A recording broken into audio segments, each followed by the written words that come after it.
Good afternoon. I want to thank you all for staying this late. I know it is quite late, second last session at Blackhat, so thanks for that.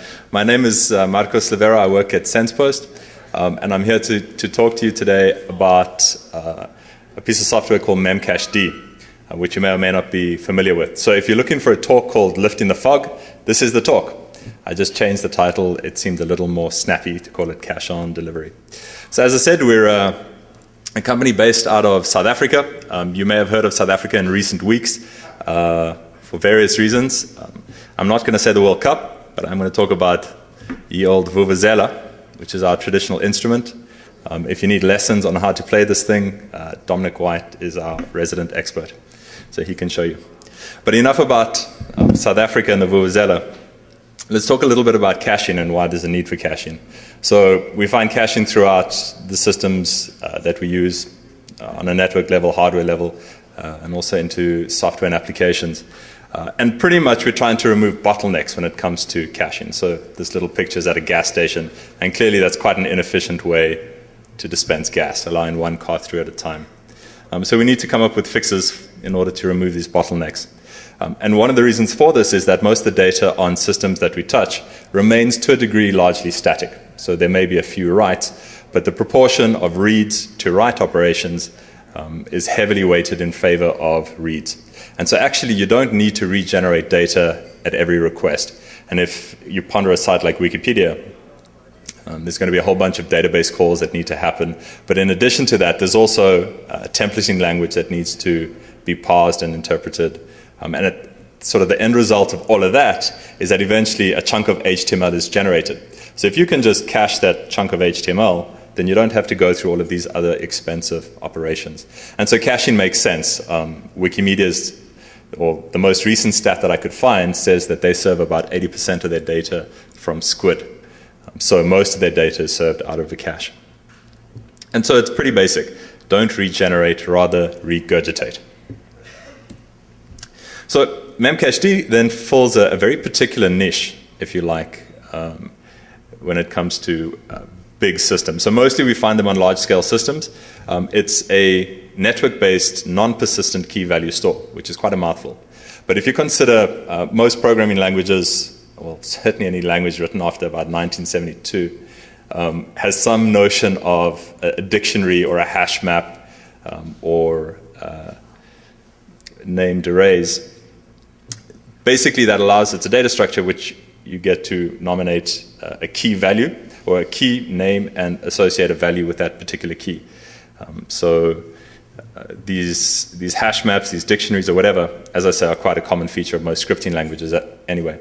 And Memcached provides that exact functionality, except it just is a remote functionality. So it gets stored on a network server somewhere on your local network. With the idea being that you can create a Memcached server that's got vast amounts of RAM, and then the Memcached saves all of that data into RAM, and so you don't have to repeat expensive database queries. You just cache all those results in another server's big chunk of RAM. Now, because it's in RAM, it never touches the disk, so it's non-persistent. If that server dies, your cache goes away. But that's fine, because the cache is not the primary store. The cache is just there to speed things up. If the server dies, the cache dies. When it comes back up again, those entries will be regenerated by the application server. And the question arises then, well, why do we care?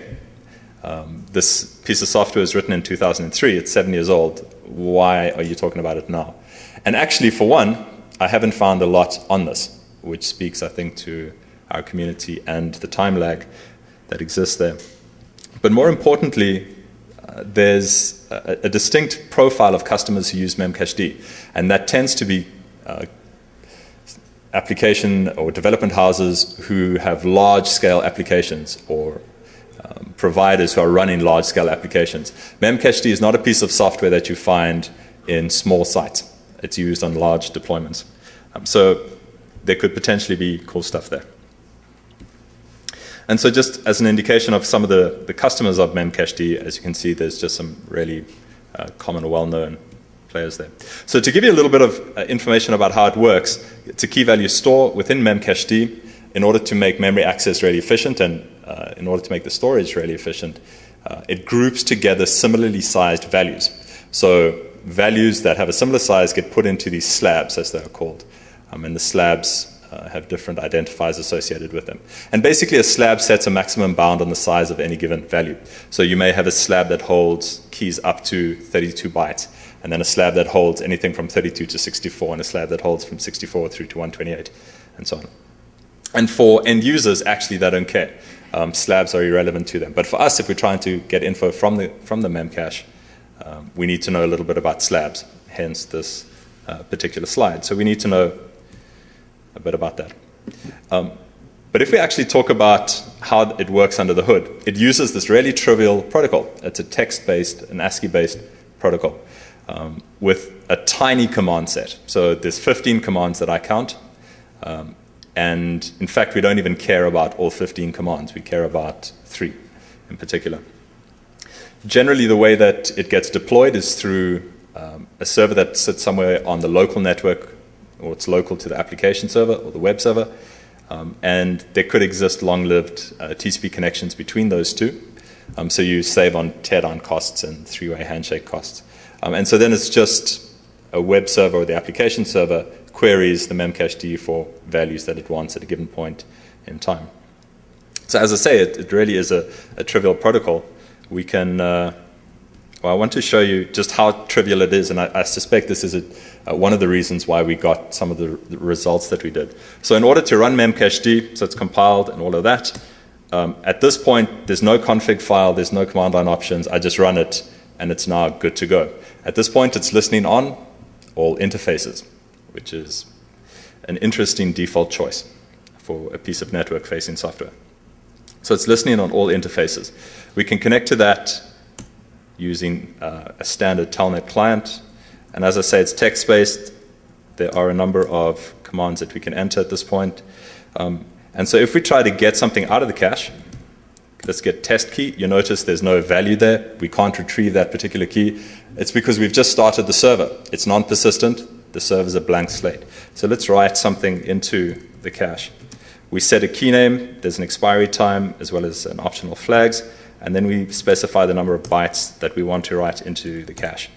We write 5 bytes in. They're now stored. The cache knows about it. So we can then ask the cache for that key, and we get the values, 1, 2, 3, 4, 5. Pretty simple.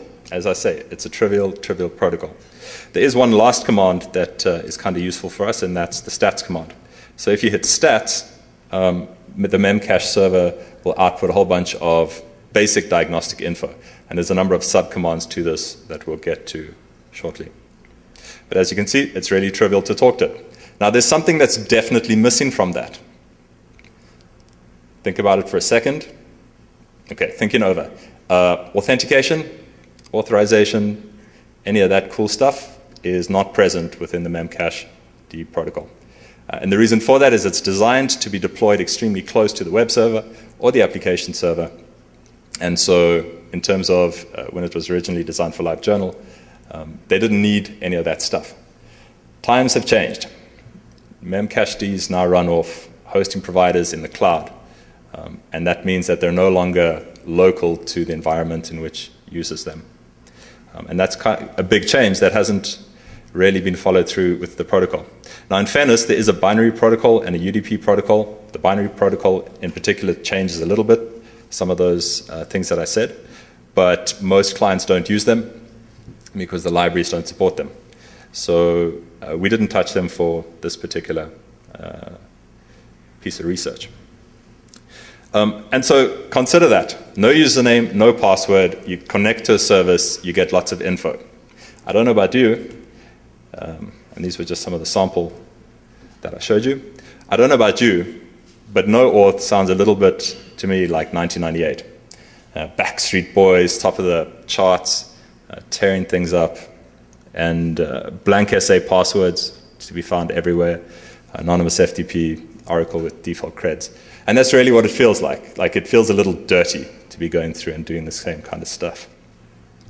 But I'm lazy, and certainly I've been accused of being dirty before, so it's not beyond me at this particular point. So some of the goals that we're looking for are the following. We want to find and connect to memcached servers. Once we connect to the memcached server, we need to enumerate the slabs that are present, so those blocks of, or those collections of entries. And from that, we pull out the ID numbers for each slab. Once we've found an ID number for each slab, we then get to pull out the key names from each slab using particular features of the protocol. And then we get to pull out the key and its value. And so that's the really simple way to mine a memcached server. So how do we pull out the slab ID numbers? Again, use the protocol itself. There's stats commands that will pull that for you. So here we can enter stats slabs, and you can see that we get stats on a particular slab. So there's only one slab at the moment in this memcached server. So we get access to that. Cool. The next things that we need to get access to are the key names themselves from each slab. And for this, again, we rely on the protocol. There's features in the protocol that will let us do that. So those features are a little command called stats detail on. That enables extended collection of statistics within the server. Again, remotely, you get to enable further debug commands, which is, again, interesting. And then there's a cache dump command that allows us to specify both the slab ID and the number of keys we want to extract from the slab in question. So at this point, I've said to the server, give me 10 keys from slab 1. There was only one entry in that slab, which you saw me store. Hence, there's only one result. And here we get back the key name that we were looking for. So now we can, using these simple basic steps, extract a list of all the keys within the memcached server, which is nifty. So as I say, there's stats detail, the stats cache dump, which I just showed you, where we supply a slab ID, a key limit, and we get back the key list. So this allows us to start pulling data from memcached servers around the internet. And we don't actually have to go with any kind of complex hacks here. Literally, follow the protocol, you get access to the data. And so the question then becomes, well, what can you do with caches that you do find that are exposed? And there's two options in general. The one is to mine the cache, extract all the data that you can out of it. Possibly you may find interesting stuff in there. And we'll talk a little bit about that. And it's useful because, there's that SQL injection stuff, which is kind of hard. Or 1 equals 1, I always get that single quote mixed up, something about a double dash. And so this is just a lot easier for me to pull information from a given site, if you can find the cache. But the second one, which is more interesting, I think, is to talk about altering the data within the memcached server. And there's really 3 options that you've got there. The one is to add new entries to the cache. The second one is to delete entries from the cache, and the third one is to overwrite entries within the cache. Now, if you think of adding entries to the cache, it doesn't really buy you too much. So you put something in someone else's memcache, but they're not looking for it. And so whether it has an impact on them is probably negligible. If you're a privacy kind of guy, you may think of a use for, consider that this is a store somewhere on the internet on someone else's server that never touches disk. So that may have implications for someone with an interest in privacy and or hiding stuff. But I'm not going to go there. Deleting entries also isn't that interesting. If you delete an entry in the cache within this model, all it means is that the server should regenerate, the application server should regenerate the entry and store it again. Big deal. There is a flush all command, which I guess if you're looking to place a huge load on someone's application server, that may be effective. So you can clear the cache completely with one command. But I'm more interested in overwriting entries within the cache. And there's basically 2 things, again, that we can look at there.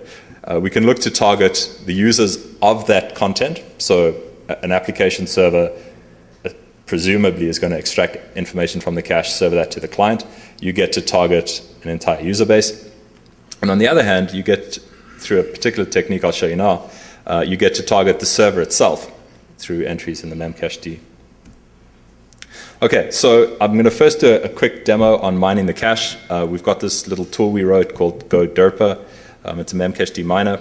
And what it's able to do is you tell it how many keys to pull from each slab, and it goes off and it does its thing in the background, and it'll come back and give you all the data that it could find. It writes all of the data out to disk, so you get to inspect it later on at your own pace. And then the one other feature that it's got a few features, but the one thing it'll do for you is print out any data that matches a regular expression to the console just while you run it, so you can get an idea of the sorts of data that are present in the cache. And then it also supports overwriting of cache entries. Okay, so I've got a little web server running, and let's assume that somehow we came across a memcached server out of the internet. We know nothing about the server, we just know that it's present. So we run our tool, goderpa.rb. The site happened to be called footballfans.com.ui, interesting name. We run it, and it goes through and it pulls out all the information and it stores it locally on disk. The thing that's of interest is, here's a URL that one of our regex has found. So we go, hey, a URL within the data, this may point to where this particular cache has been used.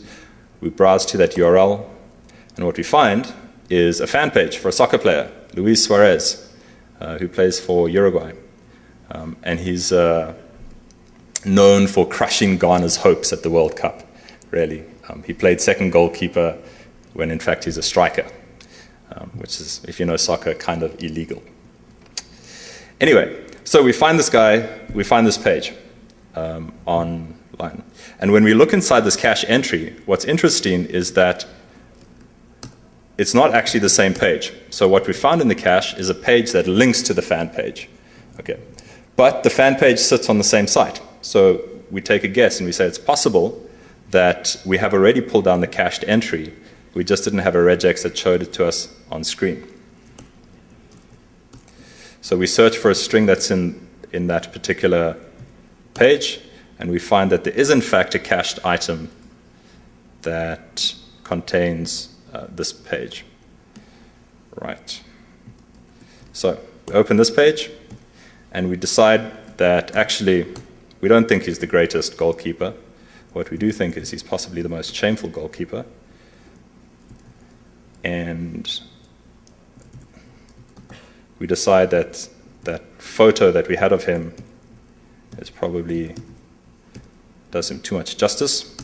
So now what I've done is I've written this copy, or I've written this cached item out into my local disk, but actually what I want to do is I want to write it back into the cache on the memcached server.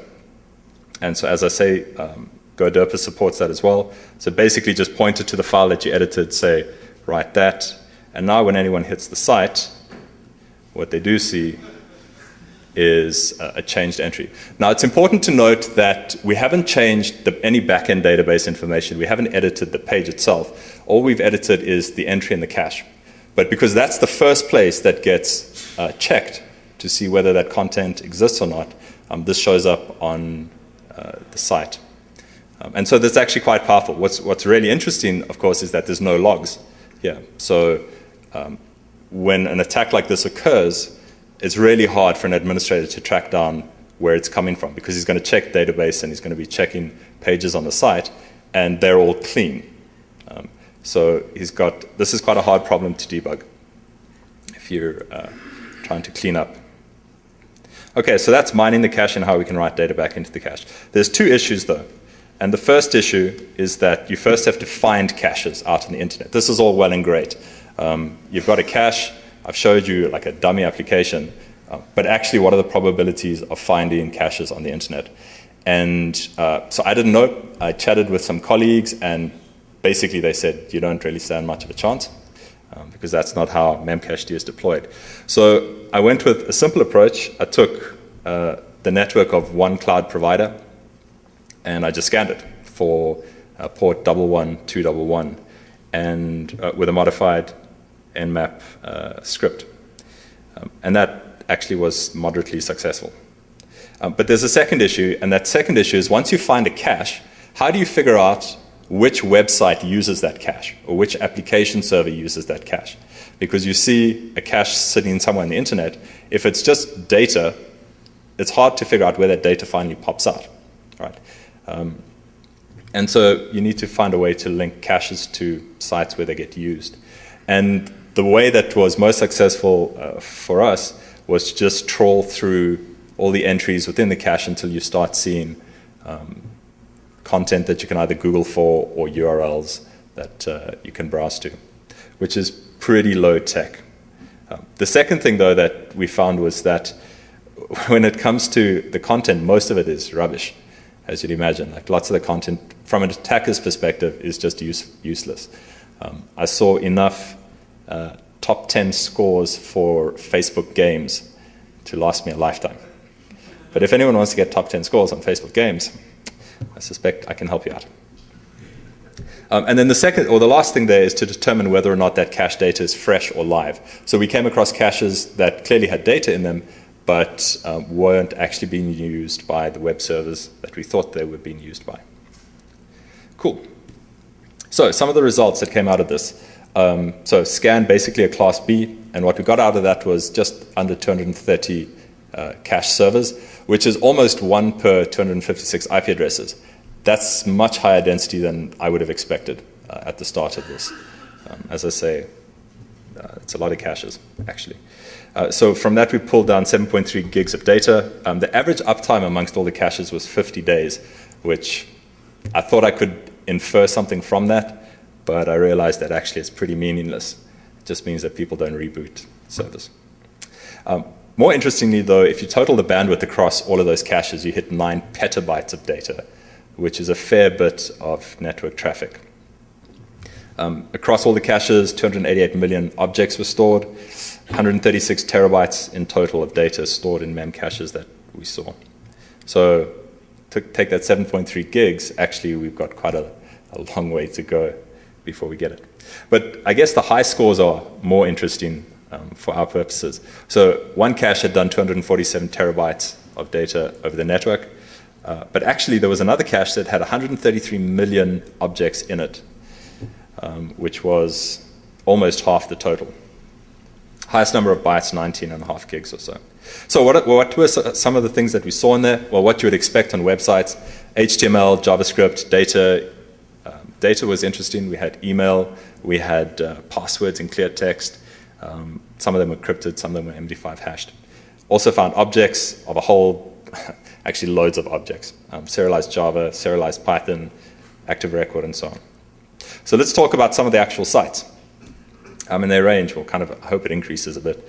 There was a kids game site called GlobWorld. Within their cache, they had the users and the usernames and passwords stored in clear text in the cache, which is pretty lame, so get access to that thing. If anyone uses GoWalla, it's a Foursquare competitor, I think, so it's a location-based service. Hit their cache. In their cache, they've got usernames plus hashed passwords. But they don't salt the password. So take the password hash, plug it into Google. There's a password. Go to GoWalla, log in. There's this guy, his GoWalla account. So there were lots of entries for GoWalla users. Basically, all their user base is cached in memcache. You'll notice that I blacked out his eyes. Apparently, that's an important thing to do. He can't be identified now. Next one was Bitly Pro. So Bitly is a URL shortening service. They also have a pro version of the service. Their memcache was exposed, hit their memcache, also got hashed passwords, also got usernames here for TechCrunch, which I guess is a bit interesting. The passwords didn't work. Well, the hash passwords didn't work. We weren't able to figure out the clear text version. I guess that's a matter of time. But what did work was the API keys that they had stored in the cache. So that's just a request that we made to the Bitly Pro API using TechCrunch's API key. Next one was, or the last one that I'll show you, is PBS. So PBS, the TV station, PBS, or TV network. They had loads of mem caches exposed. So this is just one of their pages, same page at the bottom, that pulled information out of the cache. If you don't see it, we were able to write into the cache. So there's just a little logo appears. Now, of course, this could be anything malicious, right? So this could be some kind of malware or whatever, or link to malware, or redirection to malware. So there's quite a nice way to attack clients here. But actually, there's a better way to attack servers as well. So some of the objects that we saw were serialized Python objects, pickled objects.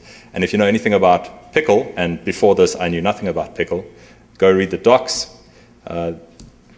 Developers are really clear. As of Python 2.3, all protections were removed from the pickle mechanism.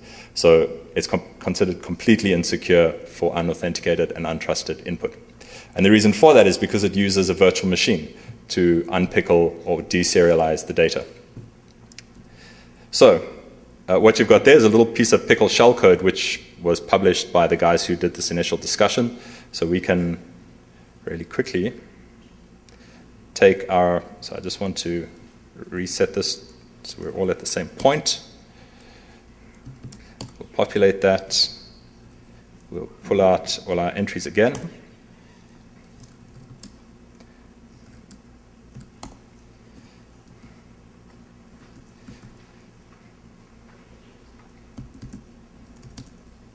So we're going to alter one of those objects.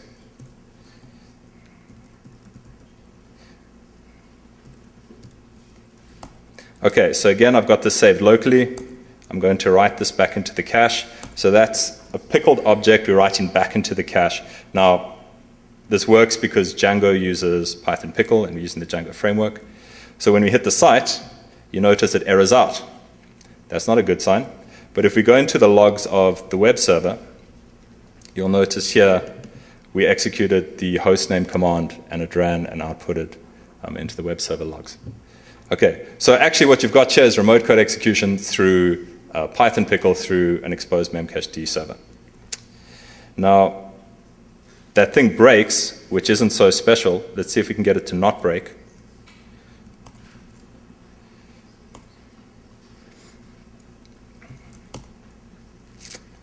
And so what we'll do is the same thing, but we'll make our Python. What we're going to do is to alter that payload a little bit so that actually we don't get any errors out of this. So we keep the original object in there. We make some minor changes to the payload so it doesn't terminate early.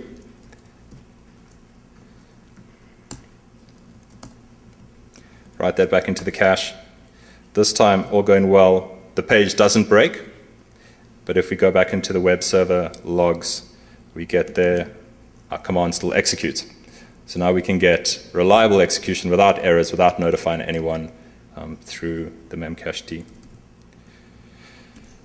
Okay, so we did that. We spoke about that. Fixes, obviously it's simple. Firewall that stuff off. It shouldn't be exposed. If you have to expose your memcached, edit out your stats, the stats code in the server, also with the debug features. Try switch to Sazzle if you can find a library that supports binary protocol for your platform. Salt your passwords. Please, come on. This is 2010, and people not salting their passwords. Also firewall. A few random thoughts. The one thing is this cannot be new. So memcached has been out there for 7 years. I haven't seen public work on this stuff, but that's too trivial for this not to be known somewhere. If you know someone who's done this stuff, please come talk to me. So there's other options going forward for finding, I think, finding the cache where you can't find URLs. If you find HTML, inject images into that you control, look for referrers and so on. And I think that if you take out the stats commands to find the keys, there may still be options for key guessing or prediction. So that's basically where we'll keep on going with this research in the next couple of months, I suppose. Are there any, so the code's up at that site. If you are at all interested or run memcached, you can get that site or get the code at that site. Are there any questions? Not this. Cool.